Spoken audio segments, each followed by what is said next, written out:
Matahari sore menyusup dari celah jendela berdebu di rumah tua di desa Kertajaya, menyoroti butiran debu yang melayang di udara.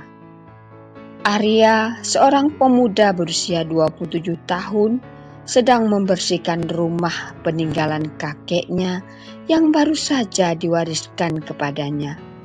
Rumah itu tampak sepi dan murung, seperti menyimpan kenangan yang tertinggal di sudut-sudut sunyinya. Kakeknya Wiramaja semasa hidup dikenal sebagai seorang kolektor benda antik dan peneliti sejarah kuno. Ia sering bepergian ke pelosok negeri demi menemukan artefak yang memiliki kisah magis. Namun, meskipun Arya tumbuh besar di rumah ini, ia tak pernah benar-benar memahami dunia sang kakek. Sore itu, saat Arya membuka loteng yang sudah lama tak tersentuh, ia mencium bau khas kayu tua dan buku-buku lama. Ia memindahkan satu persatu kotak tua hingga menemukan sebuah peti kayu mahoni dengan ukiran rumit berupa simbol jam, bulan, dan matahari. Sebuah kunci kuningan tergantung di paku dekatnya, seolah menunggu tangan yang tepat untuk menggunakannya. Arya termenung di ruang kerjanya. Malam itu, ia menatap jam pasir yang ia letakkan di atas meja. Ada satu peristiwa yang sejak lama menghantuinya, kematian ibunya. Saat Arya berusia 20 tahun, ibunya meninggal dalam kecelakaan mobil dalam perjalanan pulang dari pasar malam. Seandainya saja ia sempat mencegahnya. Tak kuat menahan rasa penasaran dan kerinduan, Arya memegang jam itu, menutup matanya dan memikirkan hari itu. Ia memutar jam pasir ke arah jarum jam dan tiba-tiba pasirnya menyala terang. Angin aneh terhembus dari dalam jam dan dunia di sekelilingnya mulai kabur. Ketika membuka matanya, Arya mendapati dirinya berada di rumah yang sama, namun dalam kondisi berbeda. Ia kembali menjadi dirinya yang berusia 20 tahun. Suara ibunya terdengar dari dapur, menyenandungkan lagu favoritnya. Aroma sambal goreng kentang menyapa hidung Arya. Air matanya mengalir. Ia tak membuang waktu. Dengan alasan acak, ia memohon agar sang ibu tidak pergi malam itu. Ia bahkan mengunci mobil dan menyembunyikan kuncinya. Ibunya tertawa, mengira Arya hanya bersikap kekanak-kanakan. Tetapi akhirnya ia menurut. Malam itu menjadi malam yang damai, tak ada kecelakaan, tak ada kabar duka. Arya kembali menggunakan jam pasir dan memutar kembali ke masa kini. Namun segalanya berubah. Rumahnya kini berada di tengah kota metropolitan, dalam apartemen mewah berlantai 30.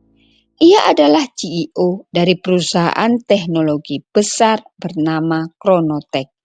Arya punya asisten pribadi, mobil otomatis, dan jadwal rapat di 5 negara. Namun yang aneh, tak satu pun wajah di foto-foto yang menghiasi dinding yang ia kenal. Ia mencari ibunya. Ia menemukan, tapi bukan sebagai ibu rumah tangga sederhana. Ia kini adalah pengusaha sukses, pemilik jaringan hotel yang hampir tak punya waktu untuk anaknya. Arya mencoba berbicara dengannya, tapi wanita itu sibuk, terlalu sibuk. Ia hanya tersenyum formal tanpa kehangatan. Ayahnya tak ada kabar. Setelah ditelusuri, ternyata orang tuanya bercerai 4 tahun yang lalu. Arya panik. Ia mulai menyadari bahwa menyelamatkan ibunya memang berhasil, tapi justru menghancurkan harmoni keluarga yang dulu sederhana tapi penuh cinta. Arya tak tinggal diam. Ia mencoba memperbaiki kesalahan itu dengan memutar kembali jam pasir ke masa lain. Kali ini ke masa di mana ia bisa memperbaiki hubungan orang tuanya. Tapi perubahan itu malah membawa Arya ke dunia di mana ibunya menjadi ibu rumah tangga, namun ayahnya menghilang entah kemana karena depresi yang tak pernah sembuh. Arya mencoba lagi memutar jam pasir itu. Dalam setiap waktu yang ia kunjungi, selalu ada sesuatu yang salah. Dunia seperti tidak mau disusun ulang sesuai keinginannya. Arya mulai kehilangan identitas. Ia mulai melihat dirinya yang berbeda. Sebagai dosen, sebagai penulis, sebagai pengangguran, bahkan kriminal di masa yang kacau. Setiap realitas baru menuntut harga. Kadang harga itu adalah kebahagiaan orang lain yang dicintai. Kadang harga itu adalah jiwanya sendiri. Dia mencoba memutar lagi jam tersebut.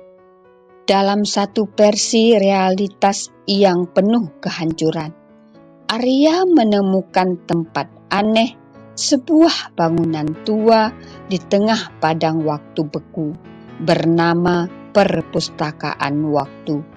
Di sana waktu tak bergerak, jam-jam menggantung di udara. Buku-buku mencatat setiap kehidupan alternatif yang pernah ada. Di sana ia bertemu seorang pria tua berjubah hitam, versi dirinya sendiri di masa yang sangat jauh. Pria itu tak memiliki mata, hanya lubang kosong yang memantulkan cahaya pasir waktu. Aku adalah kamu yang tak pernah berhenti. Aku memutar jam pasir hingga akhir realitas. Aku tahu segalanya dan kehilangan segalanya. Arya bertanya, apa yang harus ia lakukan? Hanya ada satu jalan keluar. Berhenti berusaha memperbaiki waktu. Terimalah apa yang telah terjadi. Hidup bukan tentang mengulang, tapi memahami dan memaafkan. Arya kembali ke titik awal. Kali ini ia melihat dirinya duduk di loteng, baru saja membuka peti untuk pertama kalinya. Ia berdiri di samping dirinya sendiri sebagai roh atau bayangan. Ia menyentuh bahu dirinya dan membisikkan suatu kalimat. Jangan sentuh jam itu. Arya muda tiba-tiba ragu. Ia menutup peti itu kembali, menggantungkan kunci di tempatnya, dan pergi turun dari loteng tanpa menyadari bahwa keputusan itu telah menyelamatkannya dia dari pusaran waktu yang tak berujung. Jam pasir itu masih di sana, di dalam peti. Pasirnya tetap mengalir, meski tak disentuh.